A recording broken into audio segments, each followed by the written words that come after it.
салам. Аға, не ғой мен тегін жеткізіп тастайсыз ба? Жарайды, тек бір жұмбақтың жауабын табуың керек. Ол қандай жұмбақ? Қиын ба, әлде оңай ма? Жоқ, оп-оңай. Бөлмеде бір мысық, екі ит, бір төсек тұр. Төсектің үстінде бір тауық бар, және жанында сен тұрсың. Сонда бөлмеде барлығы неше аяқ бар? Мен ояқтан яқып тұрмын. Жұмбақтың ережесі сондай. Мен яқып тұрғанымды айтсаңызшы енді.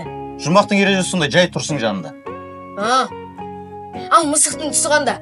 Мынандай ма, әлде сары ма, қызыл ма, күлгін ба? Маған білу керек қой. Мысықтың түсі қара. Қара мысық бәле жалаға келеді. Жоқ. Жарайды, онда сары болсын. Сары мысық жақсы.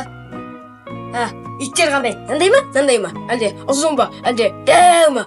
Біреу үлкен, біреу кішкентай. Қаншалықты кішкентай? Мынандай, әлде мынандай? Кішкене ғана. Саған оның бәрін біліп не керек?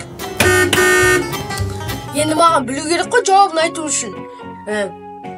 Ал тауық қандай? Мынандай ма, әлде мынандай бір? Ал тауық, қарапайым тауық. Қарапайым тауық па? Ойбай аға, тауықтан ұстасаңыз мен аялдамам, бол, есікті ашсаңыз. Бала, сен бұл сұрақтың жауабын білмесең, білмеймін деп айтпайсың ба? Неғып білмеймін жауабын? Білем мен жауабын. Жауабы 20 аяқ. Онда неменеге сұрақ қойып басымды қатырып тұрсың?